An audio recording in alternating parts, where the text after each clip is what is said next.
en tout cas, Eric Simonini, d'être venu nous parler de Sambo. Vous allez céder votre place à présent à Laurence qui nous rejoint pour nous parler coiffure. Merci beaucoup, au revoir.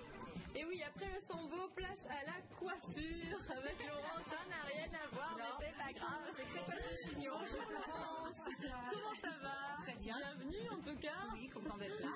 Bon, alors avec vous aujourd'hui, on va parler d'une tendance en matière de coiffure qui marche très très fort. Il s'agit du lissage brésilien, mais il faut faire attention parce que tous les lissages brésiliens ne sont pas faits sans risque. En fait, c'est pour ça que j'ai voulu parler de ça aujourd'hui, parce que je vois et je me rends compte qu'il y a pas mal de dérives par rapport au lissage brésilien et des ratés aussi, et surtout les personnes ne s'y retrouvent plus. Pourquoi, entre alors le lissage brésilien, le lissage japonais.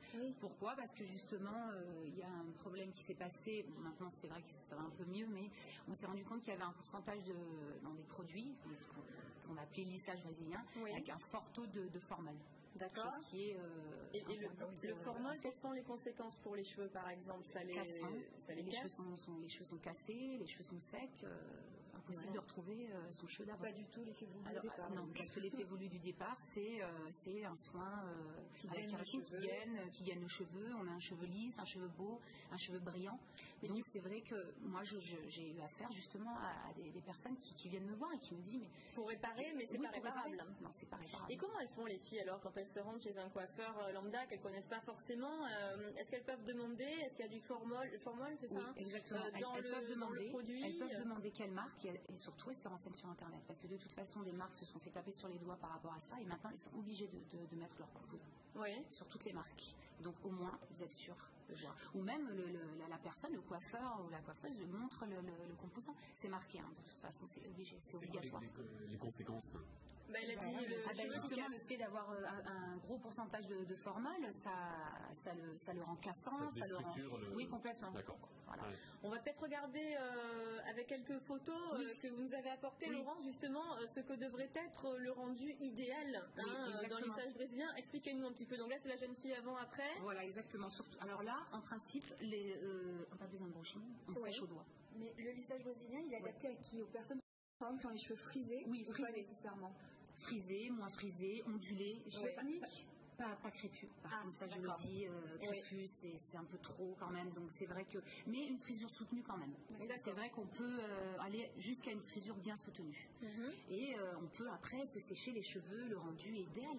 Alors vous n'avez pas un cheveu d'autres photos. Alors vous leur appliquez. Donc c'est un protocole assez long, je crois. C'est quand même combien de temps ça dure? 2h30 et 4 heures de travail. Donc 2h30 et 4 heures chez le coiffeur. Voilà. Il est important, si on vous dit ça, non, 1h30, non, c'est 2h30 à 4 heures, c'est un gros protocole. Il y a un produit appliqué, à rincer, un brushing, c'est vraiment un gros travail. La différence entre le lissage japonais et le lissage brésilien, parce qu'on a parlé du lissage japonais, alors c'est quoi la différence? Le composant en fait? Exactement, est chimique. Le lissage japonais est chimique. D'accord. Il ne se fait pas sur un cheveu méché, il ne se fait pas sur un cheveu coloré. Il faut que le cheveu soit naturel. Le cheveu soit naturel. Sinon, après, et il est permanent. Permanent, alors que le brésilien, il a un temps. Exactement. Au bout de 3 mois, le cheveu reprend sa forme. Petit à petit. On ne se retrouve pas avec une racine. Donc ça, c'est important aussi de savoir. Le lissage brésilien n'est pas permanent. Il dure au maximum 3 mois et au fur et à mesure. Mais après, vous le disiez, ça repousse, on ne se retrouve pas avec la racine frisée, le reste raide, ça prend naturellement petit à petit. Vous le refaites ou non? On pourrait croire, les raides, on pourrait croire que... Non, c'est vrai que le cheveu repousse. Non, c'est pas comme ça. D'ailleurs, on voit cette jeune fille là. Allez, montrez-nous, on regarde. Cette jeune fille qui a quand même le cheveu bien frisé. Voilà, et voilà après. Séché au doigt. Mais surtout, on voit la qualité du cheveu. Ça ne fait pas des cheveux baguettes, ça ne fait pas des cheveux secs. On voit de beaux cheveux comme si elle avait les cheveux raides naturellement, finalement. Brillants, souples. Et ça fait un cheveu raide, qui a un petit mouvement, mais qui en a marre de se faire des brushings, est-ce qu'on peut opter pour un lissage brésilien? Bienvenue au lissage brésilien. Ah oui, c'est extraordinaire. Vraiment. Pour conclure, le prix peut-être, Laurence, parce que vu le protocole, c'est quand même un soin qui a un coût. Voilà, donc pour un cheveu mi-long, entre 250 € et 400 € pour un cheveu.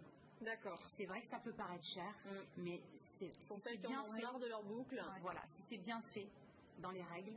3 mois tranquille, sans brushing, par exemple, un brushing par semaine, vous faites le calcul.